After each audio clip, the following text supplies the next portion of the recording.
We are going to discuss the causes for rural indebtedness. గ్రామీణ రుణగ్రస్తత కారణాలు.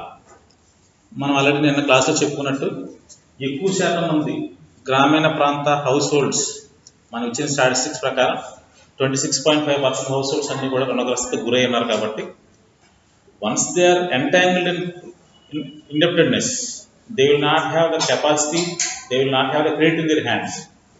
ఎప్పుడైతే అప్పు ఉందో వాళ్ళ దగ్గర క్యాష్ ఇన్ హ్యాండ్ క్యాష్ ఉండదు. తిరగేసి చెప్తే ఎప్పుడైతే వాళ్ళకి అప్పు ఉందో they will not have any savings. మనకి యాక్చువల్ పాయింట్లు చెప్తాను ఇప్పుడు. ఫస్ట్ పాయింట్ నోట్ చేసుకున్నామా? First reason for indebtedness is rural indebtedness is poverty.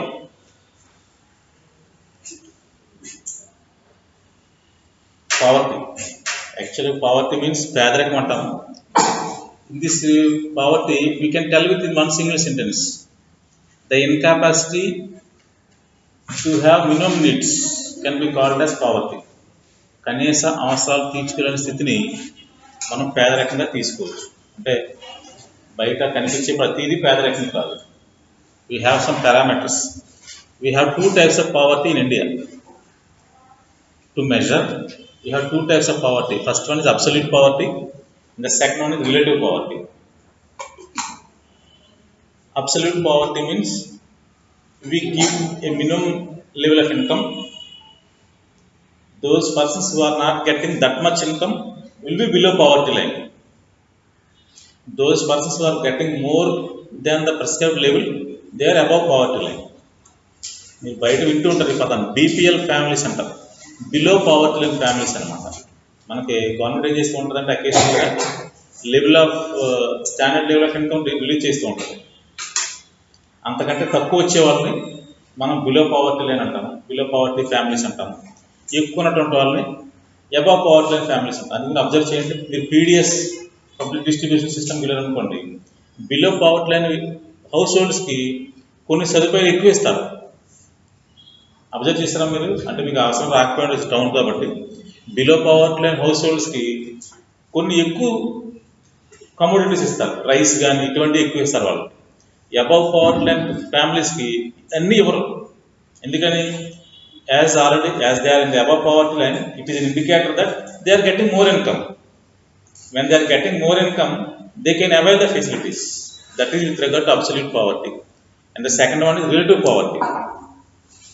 Relative poverty is just a comparison between highest level of income and lowest level of income. Highest level of income and lowest level of income. అధిక స్థాయి ఆదాయం వర్గానికి అల్ప స్థాయి మనకి comparison చేసుకుంటాం. The gap is high. Gap ఎక్కువ ఉందనుకోండి, గ్యాప్ ఎక్కువ ఉంటే పావర్టీ ఎక్కువ ఉన్నట్టు. అందుకనే మీరు చిన్న తరగతుల్లో ఈ came to go through a concept called Lawrence curve. ఎంతమంది గుర్తుందో నాకు తెలియదు. లారెన్స్ కర్వ్లో కూడా ఈ కాన్సెప్ట్ ఉంటుంది అనమాట. లారెన్స్ కర్వ్లో ఒక 45 డిగ్రీ లైన్ గీస్తాం from the point of origin. ఈ 45 డిగ్రీ లైన్ ఏం చేస్తూ ఉంటుందంటే it indicates equal distribution of income. Next ఏం చేస్తామంటే we will draw the actual distribution of income line. ఒక పాయింట్ ఆఫ్ ఆరిజిన్ నుంచి మనం ఒక లైన్ గీసాం, ఒక స్ట్రైట్ లైన్ గీసాము. ఇట్ ఇండికేట్స్ ఏమి ఇండికేట్ చేస్తుందని చెప్పాను? ఈక్వల్ డిస్ట్రిబ్యూషన్ ఆఫ్ ఇన్కమ్ అని. ఒక యాక్చువల్ డిస్ట్రిబ్యూషన్ లైన్ గీస్తాం. If the distance between equal distribution line and the actual distribution line is more, రెండు ఎక్కువ ఉన్నప్పుడు తేడా ఏమి ఇండికేట్ చేసినట్టు? పావర్టీ ఎక్కువ ఉన్నట్టు. అర్థమవుతుందమ్మా? అంటే వాళ్ళు వాస్తవంగా పొందాల్సిన ఆదాయానికి పొందుతున్న ఆదాయానికి మధ్య తేడా చూస్తాం. ఒక తెలుగులో మీకు అర్థమయ్యేలా చెప్పాలంటే వాస్తవంగా పొందుతున్న ఆదాయం, పొందాల్సిన ఆదాయం తీసుకున్న గ్యాప్ ఎక్కువ ఉందనుకోండి, we say that they are in poverty. ఓకేనమ్మా? మనం when we say that rural indeptedness దీంట్లో తీసుకుంటే ఏమవుతుందంటే గ్రామీణ ప్రాంతాల్లో ఉండే వ్యక్తులు వాళ్ళు సాధారణంగానే ఎక్కువగా వ్యవసాయ ఆధార పరిశ్రమలో పనిచేస్తారు. కాబట్టి వ్యవసాయం సంబంధించినంత ఏం జరుగుతూ ఉంటుందంటే it is seasonal income generating system. Seasonal crops ఉంటాయి. అంటే ఫర్ సపోజ్ ఇప్పుడు మనం ఖరీఫ్ రబీ అంటున్నాం. రబీ పంట జూన్లో వేస్తారని చెప్పాం కదమ్మా. జూన్లో వేసిన పంటకి ఏమవుతుంది? They get income by the month of December. అంటే ఒకసారి డిసెంబర్లో వచ్చింది, మళ్ళీ డిసెంబర్లో వేసిన పంటకే ఎప్పుడు ఇన్కమ్ వస్తుంది? Some in the month of May are April. ఈ 2 సార్లు సంవత్సరం ఆదాయం వాళ్ళకి. ఇప్పుడు వాళ్ళు ఏం చేయాలి? సంవత్సరం 2 times ఆదాయం వచ్చింది, కానీ ఖర్చు మాత్రం సంవత్సరం పొడుగుతూ ఉంటుంది. మీకు అర్థం ఉందమ్మా? మీరు అందుకని అబ్జర్వ్ చేస్తుంటే గ్రామీణ ప్రాంతాల్లో బ్యాంకులు ఎక్కువ ఉంటాయి. ఎందుకని? They are the collection centres of deposits, because the rural households will have some income with them. తెచ్చుకుంటారు కాబట్టి అని చెప్పేసి వాళ్ళకి ఏం చేస్తామంటే మనం బ్యాంకులు ఎక్కువ పెడుతుంటాం అక్కడ. ఇప్పుడు పాయింట్లోకి వచ్చేద్దాం. పావర్టీ అనేటప్పటికి we have a term called vicious circles of poverty. Note చేసుకోవాలి. ఏంటమ్మా పాయింట్ ఏంటి? Vicious circles of poverty. అది ఒక ఎకానమిస్ట్ చెప్పాడు. ఎకానమిస్ట్ పేరు I will recall again.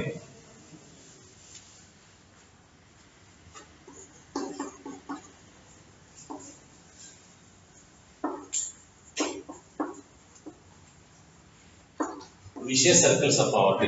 This is given by Ragnar Marxey.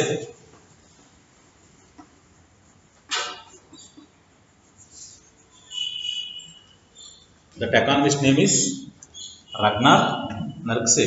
అంటే ఈ పేరు ఒకసారి వస్తుంది మీకు. ఈ call it as, the name is called as Ragnar Frisch. You will heard this name as the person who divided micro and macroeconomics. That person different. ఓకేనమ్మా? Ragnar మార్క్సే. ఈయన ఏం చేశాడంటే మనకి ఈ told that poverty is a vicious circle. తెలుగులో చెప్పాలంటే ఏమంటామంటే పేదరికపు విష వలయాలు అంటాం. Like a cobweb. For suppose take for example of low income.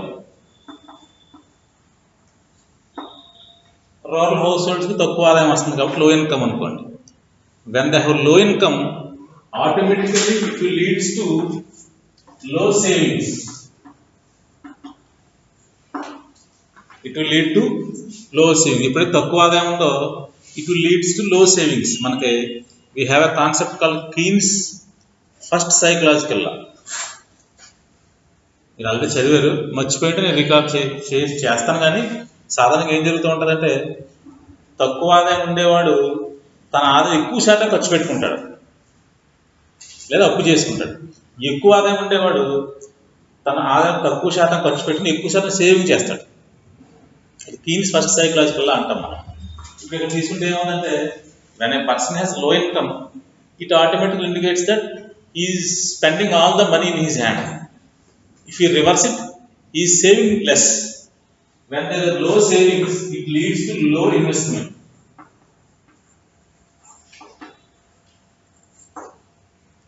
Low saving leads to low investment. Usually we put on investment. Investment ఎందుకు పెడతామంటే to remove the effects of wear and tear. వస్తువును ఉపయోగించడం వల్ల కలిగే నష్టాన్ని, అంటే మీరు అది వ్యవసాయ భూమి తీసుకోండి, వస్తువులు తీసుకోండి, అది ఉపయోగిస్తూ ఉంటే ఏమవుతుందంటే ఇట్ విల్ దాని యొక్క కెపాసిటీ రెడ్యూస్ అవుతూ ఉంటుంది, లైఫ్ టైం రెడ్యూస్ అవుతూ ఉంటుంది. ఫర్ సపోజ్ మీకు సింపుల్గా చెప్పాలంటే భూమి ఉందనుకోండి, భూమికి ఫెర్టిలిటీ ఉంటుంది. We call it as fertility.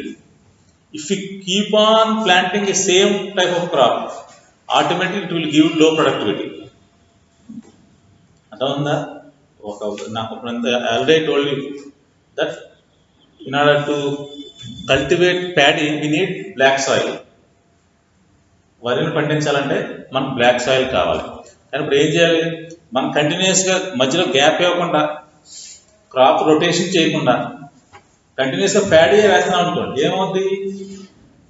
The fertility of the soil is being sucked out by the plants. అంటే ఫస్ట్ పంట వేస్తే కొంత సక్ అవుట్ అయింది, సెకండ్ పంట వేస్తే మరికొంత సక్ అవుట్ అయింది, థర్డ్ పంట వేస్తే ఇంకా ఎక్కువ సక్ అవుట్ అయింది. అంటే ఇప్పుడు ఏమైంది? పంటల సంఖ్య పెరిగే కొలది the fertility is being reduced. ఇది సాయిల్ ఫెర్టిలిటీ. రెడ్యూస్ అవ్వకుండా ఉండాలంటే ఏం చేయాలి? I told you that for soil we have to sprinkle fertilisers.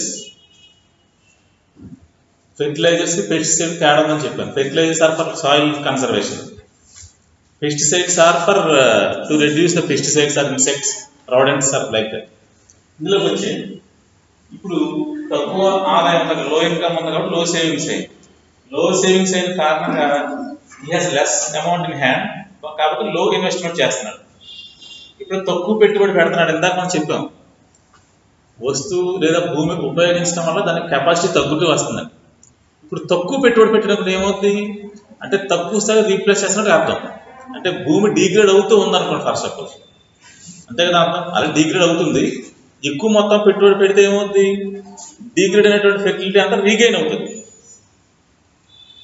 తక్కువ మొత్తం పెట్టుబడి పెట్టడం వల్ల ఏమవుతుంది, మొత్తం రీగైన్ కాదు. ఫర్ సపోజ్ ఇప్పుడు ఇందాక అనుకున్నట్టు మనం సాయిల్ టెస్ట్ చేయించాలనుకోండి, automatically they will give a report that ఆ ల్యాండ్ ఉన్నటువంటి జింక్ కెపాసిటీ ఎంత, నైట్రోజన్ కెపాసిటీ ఎంత, ఫాస్ఫరస్ కెపాసిటీ ఎంత, ఈ మనకు వాడు ఇస్తాడు, డేటా ఇస్తాడు. మనం ఒకసారిగా ఒకే టైప్ క్రాప్ వేస్తుంటే ఏమవుతుంది, వాటి లెవెల్ తగ్గుతుంది. మనం తిరిగి ఆ రకమైనటువంటి ఫెసిలిటీ అందిస్తున్నాం అనుకోండి సాయిల్కి, మన యొక్క ప్రొడక్టివిటీ పెరుగుతూ ఉంటుంది. అందించకపోతే ఏమవుతుంది, ప్రొడక్టివిటీ ఆటోమేటిక్గా తగ్గుతుంది. ఎందుకని మనం రీప్లేస్ చేయట్లా. ఏమైతే మనకి కామర్షియల్ ఏమంటే డిప్రిషియేషన్ అంటారు.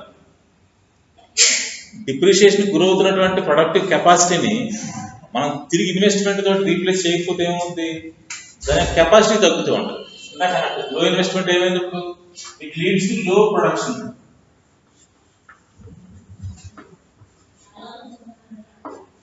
It leads to low production. When we produce less, automatically it will give less income.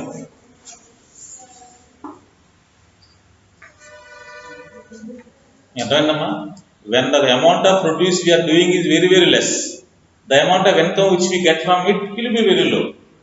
ఎక్కువ పండిస్తే ఎక్కువ ఆదాయం వస్తుంది, తక్కువ పండిస్తే తక్కువ ఆదాయం వస్తుంది. మీరు చూడండి, విద్యార్థులు ఉన్నారు, మీరు ఎక్కువగా చదివితే ఎక్కువ నాలెడ్జ్ వస్తుంది, తక్కువ చదివితే తక్కువ విషయాలు తెలుస్తాయి.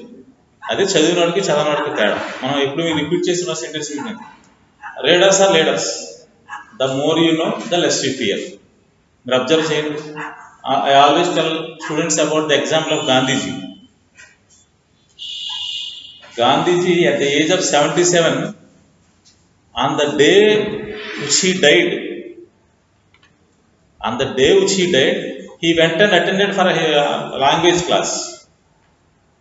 He has a habit of learning new languages. ఆయన దేశవంతు పర్యటన చేస్తూ ఉండేవారేమో, ఎక్కడికి వెళ్ళినా ప్రజలతో మాట్లాడటానికి మమేకం కావాలని ఉద్దేశంతో ఎక్కువ లాంగ్వేజెస్ నేర్చుకుంటూ ఉండేవాడు. ఆయన చనిపోతుందని తెలియదు కదా, ముందు మనకి ఎవరికి తెలియదు. కాబట్టి ఏమైంది, ఆ రోజు కూడా ఆయన ఏం చేశారు, ఒక లాంగ్వేజ్ క్లాస్ అటెండ్ అయ్యాడు. ఆయన, నేను మర్చిపోయిన భాష, ఎప్పుడో చెప్తాను మీకు ఆ లాంగ్వేజ్ క్లాస్ ఏంటని. అందుకనే you can remember the name of Shri PV Narasimha Rao, former prime minister. Is a multilinguist, ఎక్కువ భాషలు మాట్లాడగలిగేవాడు. ఓకేనమ్మా. You can have that our vice president right now, Venkaiah Naidu. ఆయన కూడా చూడండి, మీరు అబ్జర్వ్ చేయండి, హీ స్పీక్స్ మల్టిపుల్ లాంగ్వేజెస్, ఎక్కువ భాషలు మాట్లాడుతూ ఉంటారు. కొంతమంది చూడండి అంటే నేర్చుకోరు, అంటే అందుకని విద్యార్థులకు చెబుతూ ఉంటాను, రాదు అంటే ఎప్పుడు రాదు. ప్రయత్నం చేశారంటే ఆటోమేటిక్గా మీరు కొంత విషయాలు గెయిన్ చేయడానికి ఆస్కారం ఉంటుంది. ఎప్పుడు నేను ఎకనామిక్స్ చెప్తూ ఉంటాను, ప్రీవియస్గా చాణక్యుడు రాసిన అర్థశాస్త్రం అన్నీ నిజమై ఉండొచ్చు, కానీ మోడర్న్ సబ్జెక్ట్లో we are telling that Adam Smith is the father of economics. His book is available in English. And again we tell the name of Alfred Marshall. Again we tell the name of Lionel Robbins. Adondamma, Lionel Robbins antam. We tell some names like Raghuram Rajan, other names Duguri Subbarao, Joseph Stegler, Paul Samuelson, వీళ్ళందరూ, Ragnar Narkse, AC Pigu, వీళ్ళందరూ ఏంటంటే ఎక్కువగా Amartya Sen, they wrote their books in English. మన English రాదు అంటే మనం ఏమవుతాం, వాళ్ళు ఏం రాశారో ఇన్ స్పిరిట్ తెలుసుకోవడానికి ఆస్కారం ఉండదు. మనం ఏం చేస్తామంటే మనకు అది రాదు కాబట్టి మనం ఏం చేస్తాం, automatically we read out some translated material. అది ఎట్లా ఉంటుందంటే ట్రాన్స్లేట్ చేసినటువంటి వాడి కెపాసిటీ బట్టి ఉంటుంది. అర్థమవుతుందా? మీరు ఒరిజినల్ ఇంగ్లీష్ వర్షన్ చదివారనుకోండి, you will have the capacity what the writer has told you. Just now I told you about the book called When Breath Becomes Air. I told you about the book called Seven Habits of Highly Effective People. I told you about another book called Six Pillars of Self-Esteem by Nathaniel Branden. I told you about the book called Wings of Fire by Abdul Kalam. Abdul Kalam also wrote that book in English. If you can understand English, automatically you can understand the true spirit what he is saying. If you read out the Telugu version, you can understand anything. Okay, Namma? I will continue again.